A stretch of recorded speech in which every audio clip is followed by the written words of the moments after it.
So our air is full of these toxic pollutants. For instance, gasoline, when it burns, it releases sulfur acid, it releases benzene, it releases up tons of pollutants that are floating and we're inhaling every day. So that's why at REVO Zero, we're aiming for zero emissions. Let's just stop trying to cut 1% here and 5% there and 3% there.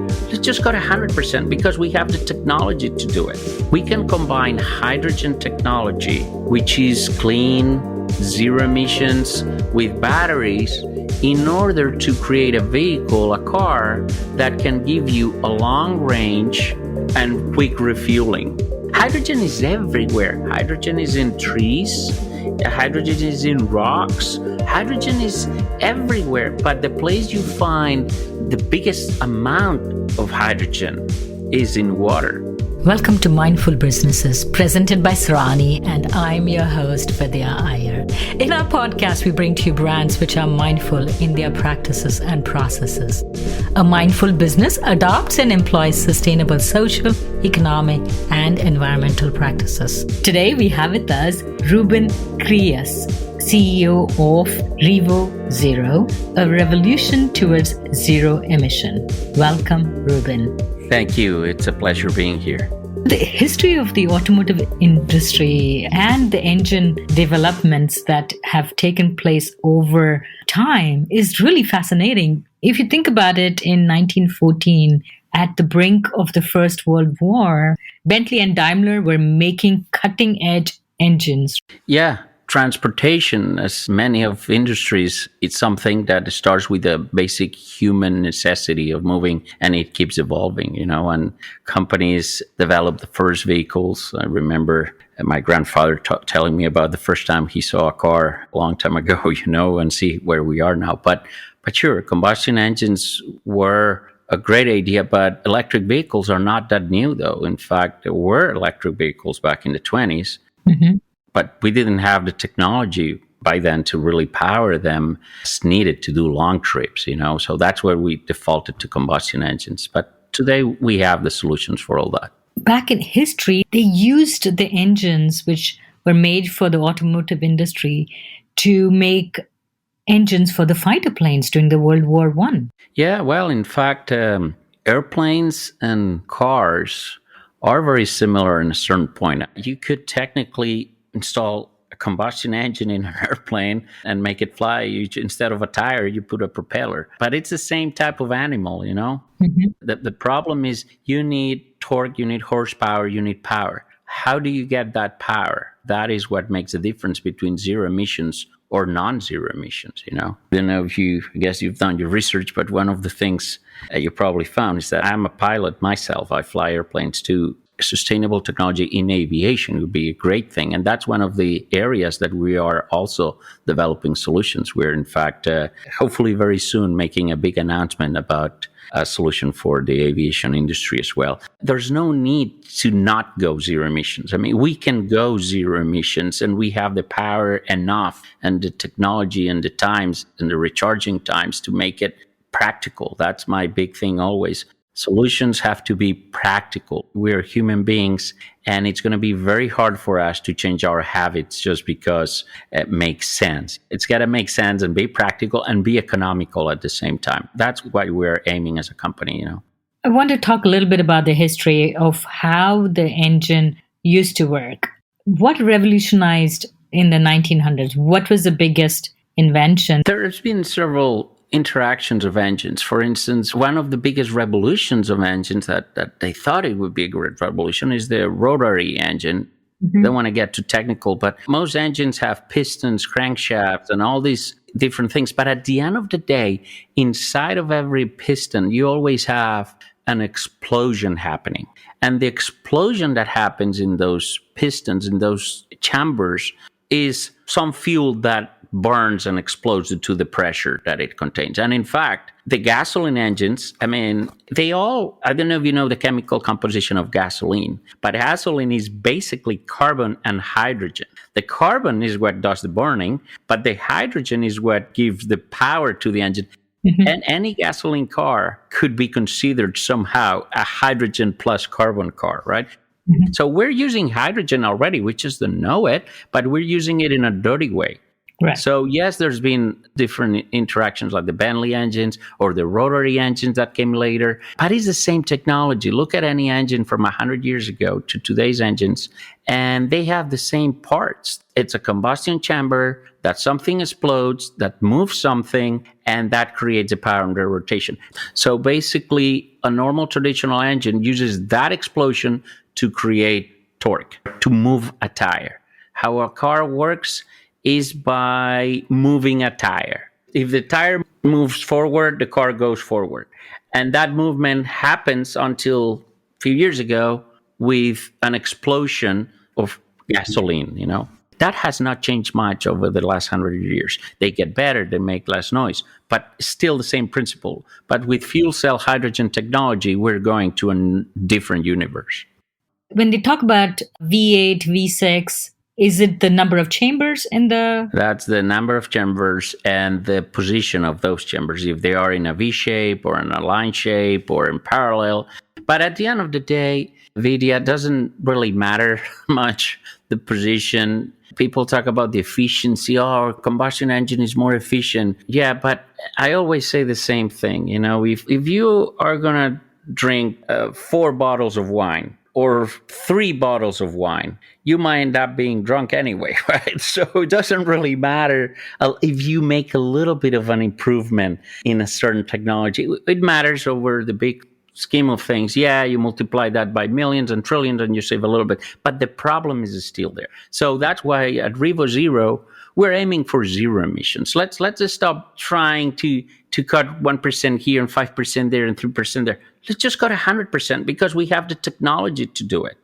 So why not to use it? Why not get rid of all this complexity? Plus, if you look at one of those cars and engines that you're talking, you have not all the gasolines, but you need oil. That oil also drips on the floor. Probably you've seen many cars that have oil dripping on the floor, and you probably have seen the smell of it. And because CO2 is a big thing, but don't get only caught with that. Honestly, the Earth has a way in over years and years to deal with the CO2 issue.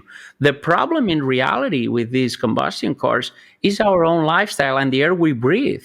No one in their mind would be breathing the fumes of a car and say, oh, this is great, this is phenomenal. But when you go to the mountains and you smell nature, everybody loves it, right? Everybody loves the smell of nature, right?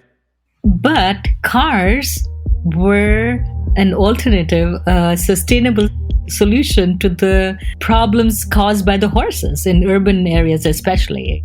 But there were a lot of horses for people to move their goods, for people to move, and they created a lot of animal waste and emissions.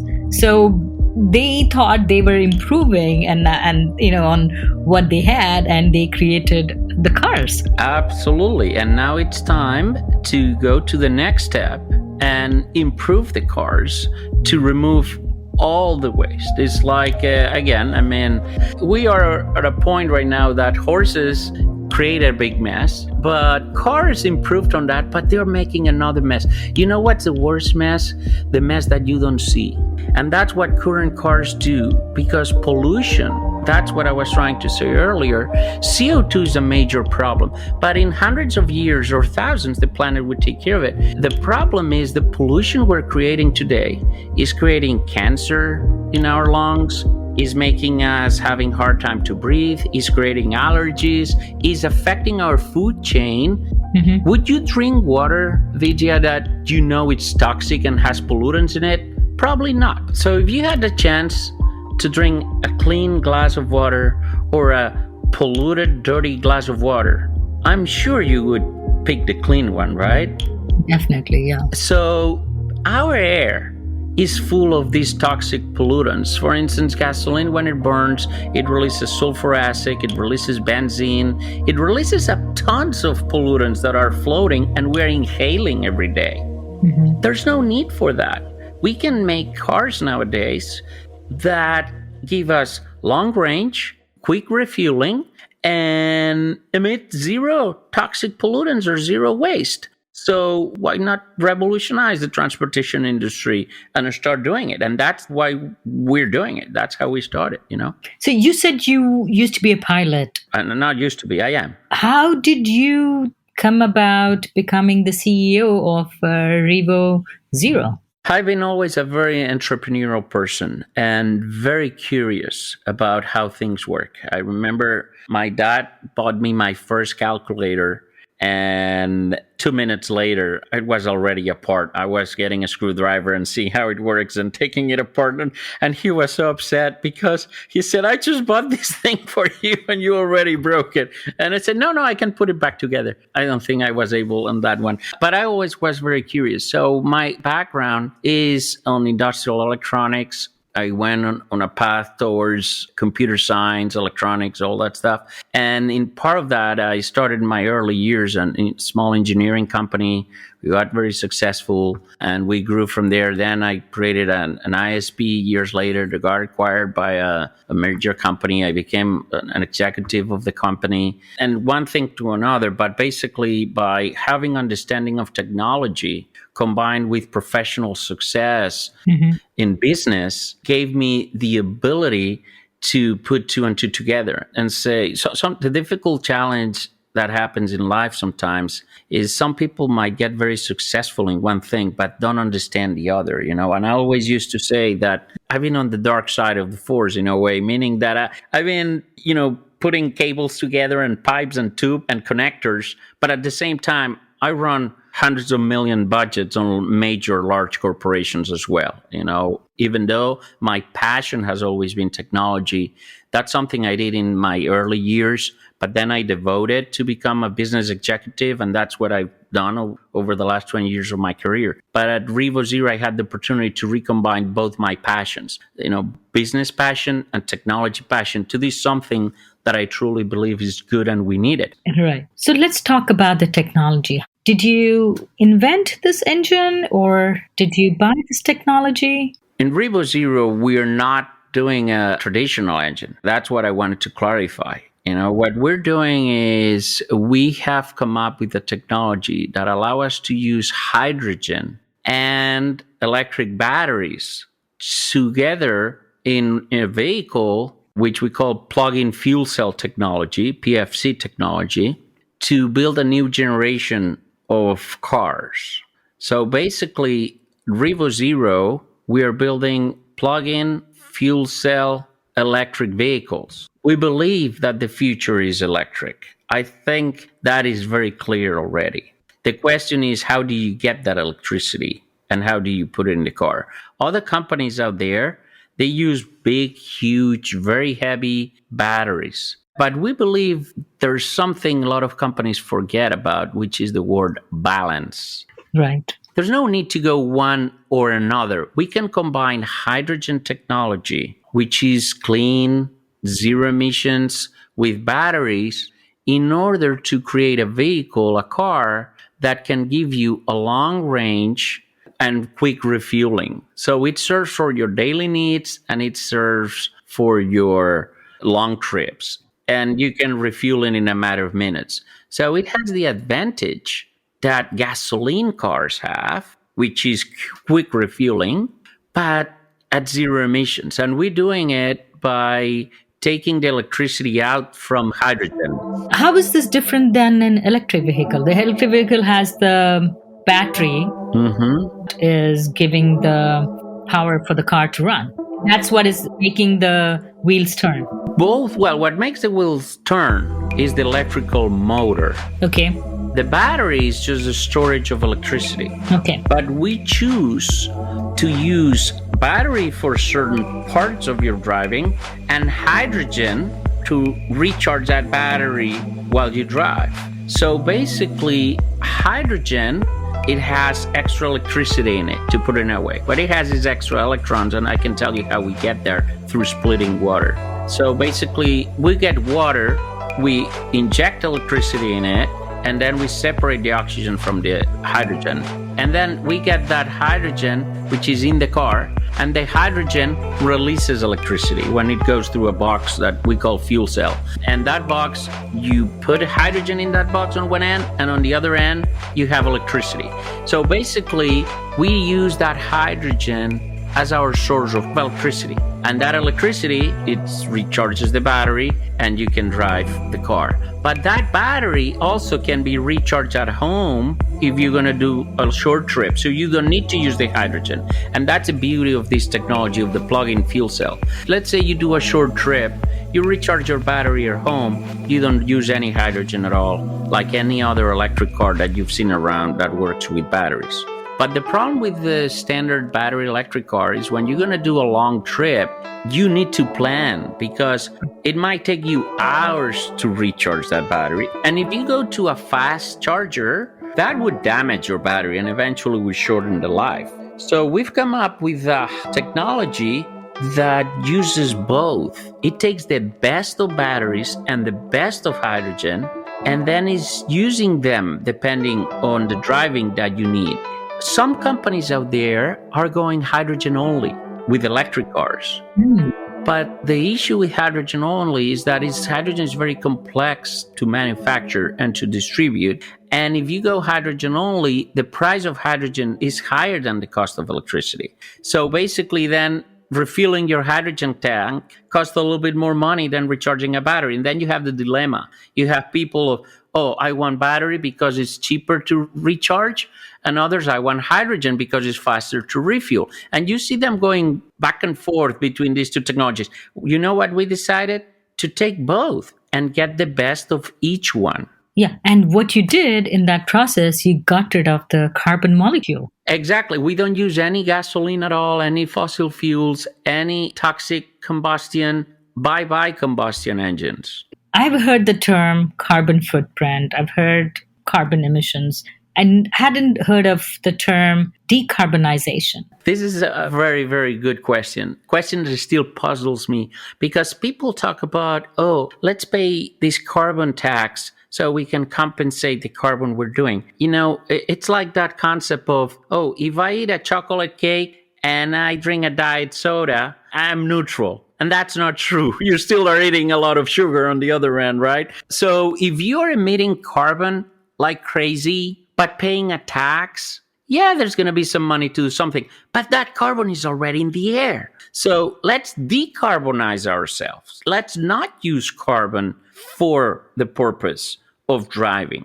Carbon has some advantages in some areas. Let's use them for that areas. But it's not good for the driving. For instance, in generating electricity, we use carbon, but we can capture that carbon. Electrical plants are very good on capturing that carbon nowadays. But cars running on the streets everywhere and releasing it in every street in front of little kids walking on the street in the middle of the cities. Do you remember with COVID that one of the things they said is the skies of the cities started to clean up when people stopped driving? Mm-hmm. Let's get our skies of our cities clean. I'm not even talking about the oceans. I'll be happy to talk about that as well. But the first step, we need to save the polar bears, 100%. But let's save our cities also. Right.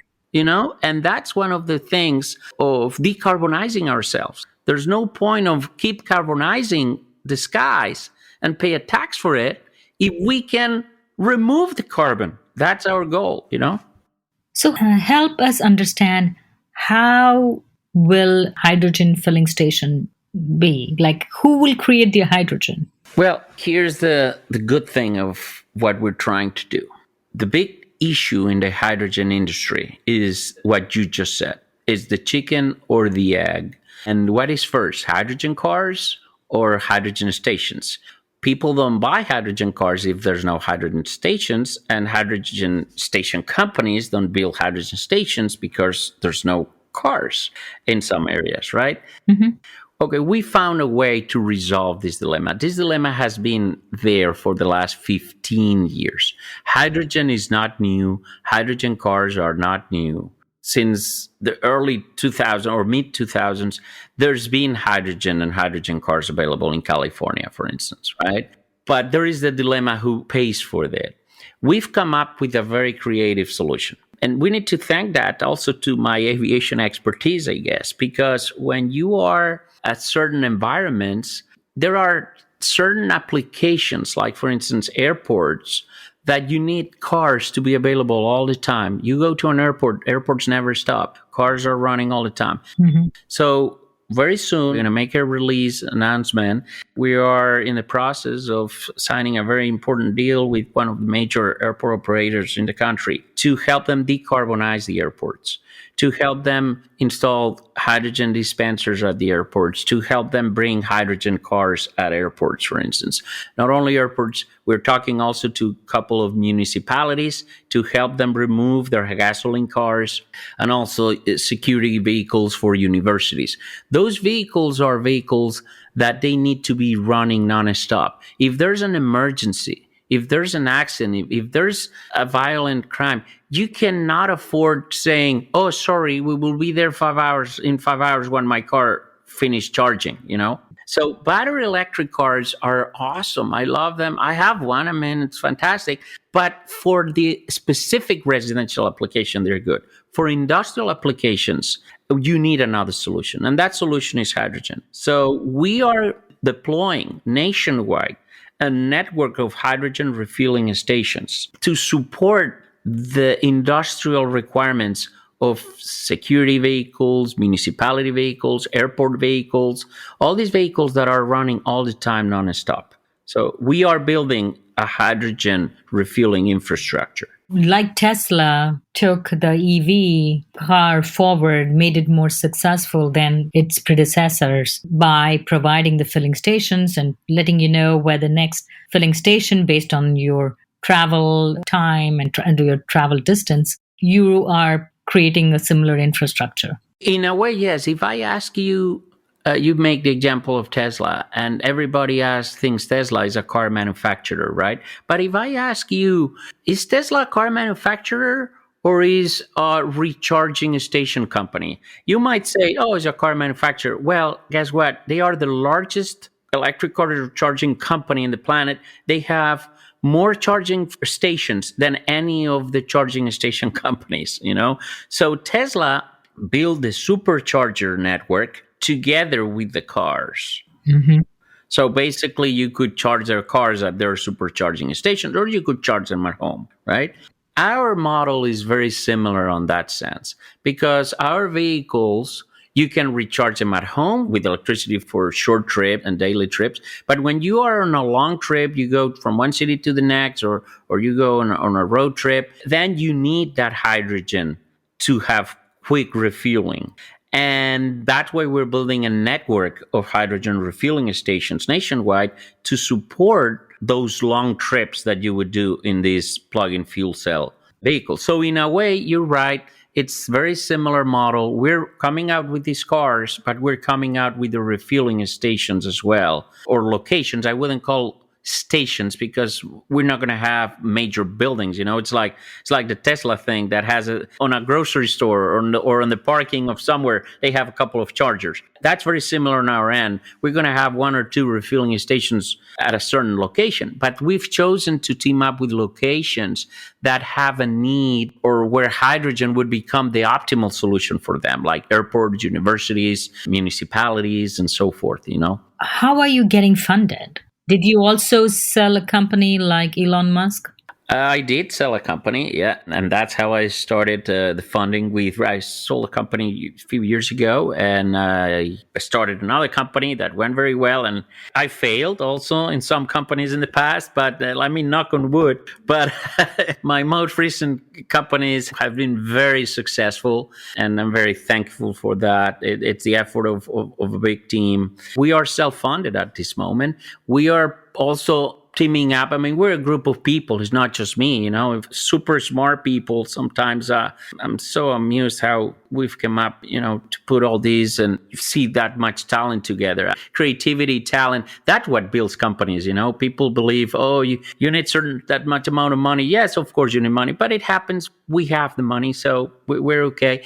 We are self-funded at this point. We will eventually come up with with an investment round, because to go fully nationwide and deploy this in the entire country, we might need some funds, but also we're having a lot of reach from overseas as well, Latin America, Europe, Asia. It's unbelievable. We were initially thinking about the US, but we're now deciding to take the company. We're close to sign our first agreement in Europe as well to do the same thing that we're doing here in the US and Europe. So we will very soon, I think, come up with some sort of a funding round, but we don't want to do the traditional funding. We want to create REVO Zero as a social phenomena. We're looking at ways, and today the SEC, the Stock Exchange Commissions, allow us to do certain type of exceptions that people would be able to participate at different levels. Obviously, we don't want anybody to risk more than what they should, and that's what the regulations are there.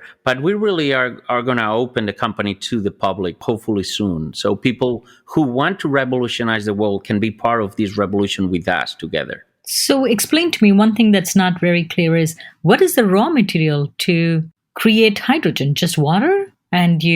Water. As simple as water. Let me tell you the story. And there's a video on our website. If someone is interested and they go to our technology tab and they want to learn more, that we have on the section that talks about hydrogen technology. There's a video, a couple of minutes, very useful. And it's on YouTube as well. Hydrogen is the first atom that the universe put together for us, In fact, the sun is a big ball of hydrogen. All the energy, when you go out and you look at the sun and say, oh, how great it feels, that's how hydrogen feels, So the sun is a big ball of hydrogen. Hydrogen is everywhere. Hydrogen is in trees. Hydrogen is in rocks. Hydrogen is everywhere. But the place you find the biggest amount of hydrogen is in water. And in this planet, it happens that 70% of the surface of this planet is water. So it is as simple getting a little bit of water and inject some electricity in that water. And that's it. That's how you get the hydrogen. And it doesn't matter if the water is salinated or non-salinated. Well, we go through a filtering process. Obviously, the more pure the water it is, the easier everything gets. But it's not a big deal. We purify the water. Generally, we get regular tap water, but we could get water from the ocean, water from a river, water from rain. Any water we could use. It just depends on how much purification you have to do. But the beauty of this process is that as soon as you've done that and you split the water and the oxygen, you release the oxygen into the air because you're going to use it later in the car. So you want that oxygen to be in the air, and then you store that hydrogen into a tank. That tank is what you have in the refueling stations. And basically when the car comes, it gets refueled by that hydrogen. And when the car starts running or recharging the battery, that hydrogen gets combined again with the oxygen from the air, but you add oxygen to the air, you remove oxygen to the air. That means that when that hydrogen is used, the air stays neutral, and then the car, the fuel cell, the box that converts the oxygen and hydrogen in electricity, releases on the exhaust is pure water coming out of it.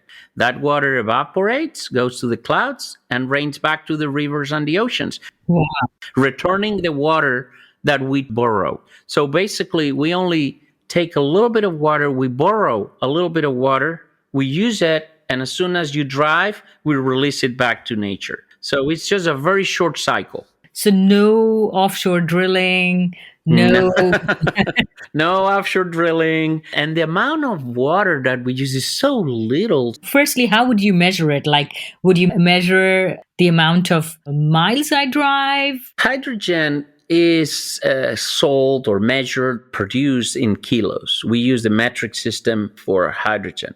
So 1 kilo of hydrogen uses very little. I think, don't quote me on that. I'll get back to you. I think it's like a couple of gallons of water. So over the big scheme of things, it's very little water. And you only use it while you are storing the hydrogen. As you drive and you release that hydrogen, that becomes back into water again. The fact is, you use that water just for a short period of time. The problem with sustainability, Vidya, is the cycle. For instance, let's talk for a second about CO2.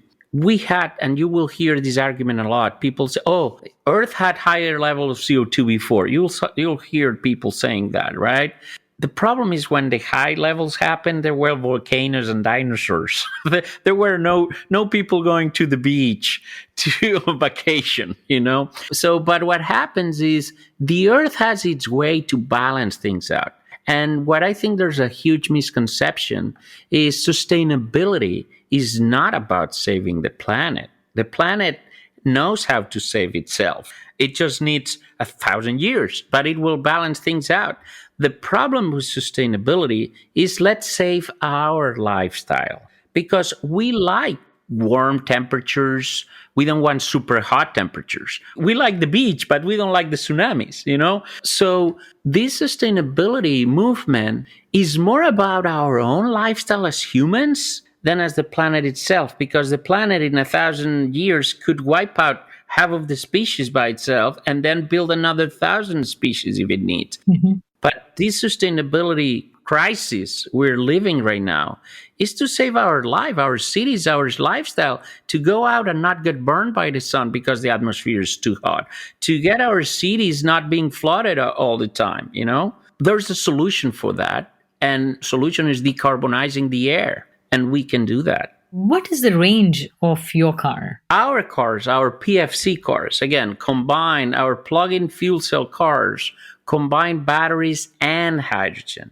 So what happens is we use the batteries for the daily use, and you can recharge them at home like a normal electric car, but we use the hydrogen as like an onboard charger when you're doing a long trip, and that generates plenty of electricity to recharge your battery while you drive, so you don't have to worry about recharging it. So we are coming up with 3 vehicles. The Energy, which is a big SUV, like, 3 rows, a 6-seater, the SUV that people love and with a lot of cargo space. That has an advantage in our case that we can put a lot of hydrogen in that car. That car is going to come out with 700-mile range, beating any electric batteries or anything you want, and at a much, much, much lighter, because you have to think 1,000 tons battery keeps the same electricity than probably 50 kilos of hydrogen, right? 50 kilos is like 100 pounds, right? So the ratio is so tremendous. One of the reasons why these battery-only electric cars have such a small range is because those batteries are amazingly heavy. Yes. But hydrogen is amazingly light. It's in fact the lightest element. It's the basic element, right? It's the lightest thing. So hydrogen is super light. So we're going to have a small battery, so for the daily driving and all that stuff. But then we have a huge tank, not huge, but a big tank compared with the battery that will be able to give 700-mile range in the Energy, which is our biggest SUV. Super luxury with all the things you want. Imagine, how do you feel, Vidya, when you see one of those big SUVs on the road? You feel like, oh, that's great, but it's creating a lot of pollution, right? True. And then you feel bad about it. When you are environmental conscious, you don't want to buy a big SUV, even though it's comfortable. Mm-hmm. Guess what? Let's decarbonize it. Let's make a big SUV, zero emissions, clean and good for the environment. Now anybody who wants to be environmentally friendly can have a big SUV and not worry or feel bad about it. The second car we're coming out is the Electron, and that's a sports car, convertible, hardtop, beautiful, and it's zero emissions as well, And the third vehicle we're coming, the Ride, is like a crossover. It's a mid-size compact crossover, ideal for the city, ideal to go to the beach, to go to the mountain. So, and all these cars have hundreds of miles, So does this car make the sound? Or because I remember when the EVs came about, that was a big issue. They put in a sound there so that pedestrians are alerted, right? So do you have the similar problem? Well, the cars don't make sound. The engine does not make sound, but they came out initially with that concept of putting something that makes sounds, but they went away with it Mhm. because the tires, when they run through the pavement, make sound too, And then it got to a point that they didn't see the need to make the sound, because when you are crossing a street, normally people look at, and the tires would make noise as well. So yeah, the cars are very, very quiet. And you only hear the same. Well, they are electric vehicles. They have the same motor than any other electric vehicle. But the difference, instead of a 1,000-pound battery, we have just a few pounds hydrogen tank in it with a small battery for daily trips. Do you have the problem of disposing the hydrogen tank, or is just like your gas tank, which just keeps getting refueled? No, the tank keeps getting refueled. You don't have to dispose it. So like the problems they have with the EV, with the batteries, battery disposal in long term. The way that we're solving the battery, because again, our cars have battery and have the hydrogen tank. That hydrogen tank can last forever. I mean, it's carbon fiber, which is a good thing because we're trapping carbon back. Right. Imagine how awesome this is. We're getting carbon back and we're building tanks to contain hydrogen. Isn't that an awesome thing? So we're using the bad stuff to make good stuff, and carbon is not bad itself if you use it properly. It's like water. Water is great, but no one wants to be in the middle of a tsunami. You want to drink water, but you want to drown on water. So carbon has its use. It's just that we've been misusing it. And now we're using carbon to build these tanks, carbon fiber, which is stronger than steel and lighter than aluminum. And these tanks, you can shoot a bullet into these tanks and it doesn't go through. You can put them on fire and it would take hours for that to burn. You can throw them from 50 feet away and they don't even crack. Carbon fiber is one of the most awesome materials because it's super strong and super light. That's what we're using the tanks for, the hydrogen, making it extremely secure. Right. There's very low risk. So we just refill these tanks. And for the batteries, where the solution we do is a little bit what other manufacturers are doing now, which is we limit the ability to charge them to no more than 80%. Some people get upset because they say, well, if I have a battery, why cannot go 100%? Mm-hmm. And the fact is that if you recharge a battery only to partial capacity, that battery will last like 3, 4, 5 times longer than if you go all day to the top and the bottom, top and the bottom. For instance, on your phones, on the cell phones, every 2 or 3 years or whatever, you got to throw your batteries away and get a new battery because you always go from 100% to almost nothing. You leave the house at 100%, you come back to the house, you're almost at zero. Cars would do the same if you treat it the same because it's the same type of material. It's lithium, right? But if you limit the charge, so you never let it to be completely charged and you never let it to be undercharged, because when we go below a certain point, the hydrogen kicks in. Basically, that battery life would be extended like 2, 3, 4, 5 times, And this is a way to reduce on the issue of what do you do with batteries when they get too old, because we extend the life tremendously even beyond the life of the car, But we still have a product which is backup power for buildings in case the electricity goes out, and then we reuse those batteries into that equipment. We are not creating any toxic issue with our batteries because we think they're going to last for decades in the way we're using them. So how long does it take to charge your battery, and how long does it take to refuel the hydrogen cell? The battery would take similar to any other electric battery car because it's the same type of technology. And for domestic use, you go from home to work, to the shopping or whatever, you come back, you plug that battery and it charges overnight. But it would take hours. And the more hours it takes, the better, let me tell you, because fast charging kills the batteries. We want slow charging. We love slow charging because that extends the life of the battery. But the problem with the slow charging, it takes hours. So for instance, our vehicles are equipped with 150-mile electric battery, which is enough for daily trips, go to work, get groceries and all that stuff. When you drive more than 150 miles, then your hydrogen kicks in and recharges the battery. And there in the hydrogen tanks, we have another 300-400 miles range. To refuel a hydrogen tank in the car, it takes approximately 4 or 5 minutes.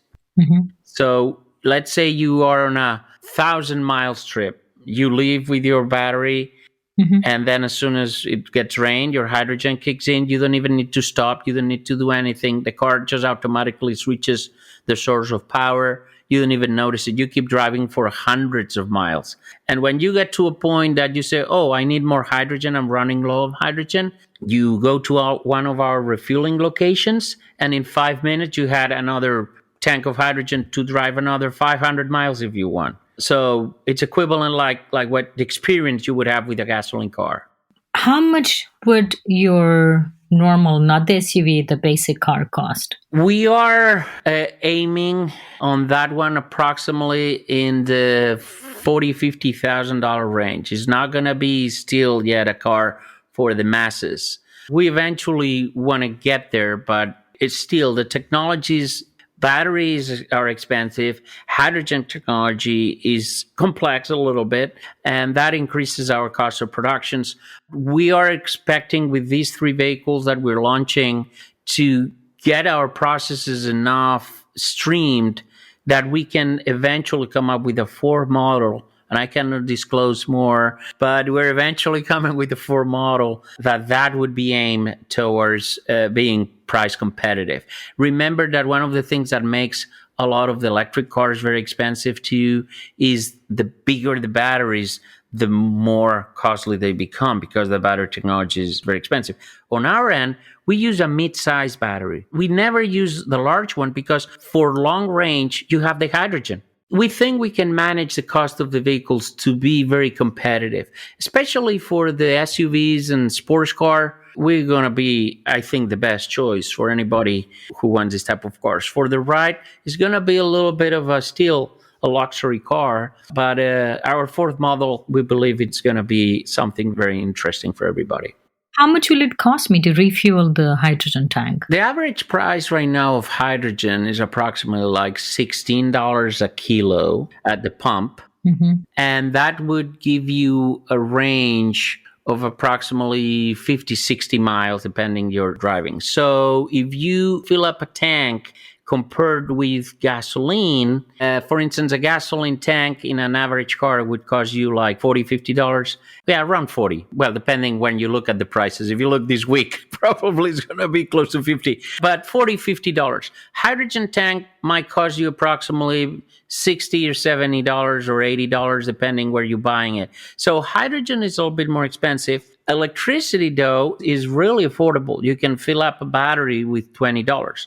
So what we're doing here is we're combining the $20 of the battery for daily driving with the $60 or $70 of the hydrogen, but you only use the hydrogen the day you drive more than 150 miles. So let me ask to anybody who's listening, how many days a year you drive more than 150 miles? And based on the Department of Transportation statistics, that happens 14% of the time. So basically, you're talking that if you do the numbers and you do the mathematics, a PFC vehicle, a plug-in fuel cell vehicle like our vehicles, the REVO plug-in fuel cell vehicles, would have an average annual cost of approximately 2/3 of what it costs you now to fill up gasoline. So when you combine both technologies with average driving usage, you will spend less money than what you're spending now with gasoline. So we're cheaper than gasoline and zero emissions. This is really fascinating. When will I get to see the car? When will the listeners get to see your car? Well, there's 2 ways to see our cars. One way is seeing it physically and touching it. Where? That would happen. Still, we are like a couple of years before we get there, but there's a way that people can see it now or in the next month or so. We are the first company, as I know, the first automobile company as I know. We are launching in the next month or 2 months the first virtual reality shop or show. People who have virtual reality glasses, right now there's many people, especially with COVID, they sold many. We have created a showroom. And in this showroom, we have our cars in 3D for people to see them, to experience them, to be inside the car, to be outside the car, to see how the dimensions feel. In our showroom, We only also are having our electrolysis equipment. That showroom is open 24/7. You only need virtual reality glasses. Anybody in the world can come and see our cars in real size when they wear their glasses from the comfort of their home. And once a month, one of the executives of REVO ZERO is going to be there at a certain time and day to answer questions, to talk with our engineers. They can ask any questions they want. And we're going to be opening this company to the people, to the public. We want to make this a social phenomena. So we're going to have a showroom very soon in virtual reality. We're working that together with major virtual reality companies. And as you probably know, virtual reality is a huge topic right now, right? So, but as far as I know, we're the first company that is going to have a 24/7 showroom open to everybody around the world to come and see our cars, our specs, anything they want, to talk with our engineers one-on-one, ask any questions they want. I don't think any other company does that in the world. We're going to be the first. Hopefully after this podcast, no one is going to copy us. But it took a lot of development. We've been working almost a year with that concept, right? And we're launching it soon. And in a couple of years, we're going to have our physical cars. We have our prototypes already, but unfortunately, we cannot show them to the public. That's part of our, intellectual property, also insurance restrictions and stuff. But the virtual reality showroom is going to be there soon. Thank you so much for sharing all your ideas, your innovations with the listeners of Mindful Businesses. Sure. Oh, it's a pleasure. I really enjoyed this, and thank you a lot. I mean, the way you asked the question is like talking to a friend, and today was the first day that we ever talked, but it really, I enjoyed it a lot, and I'll be happy to be back anytime. Yes. That you guys want to know more about our advances. Yeah. This is Vidya Iyer with Mindful Businesses. If you're a creator of a mindful brand or would like to recommend a mindful brand to be featured on our show, send an email to info@mindfulbusinessespodcast.com. Subscribe and listen to us on your favorite podcast listening app. Remember to rate and review us. To learn more about this and our other episodes, check out our website, mindfulbusinessespodcast.com. If you learned a thing or two, share it with one friend. This is Vidya Iyer with Mindful Businesses.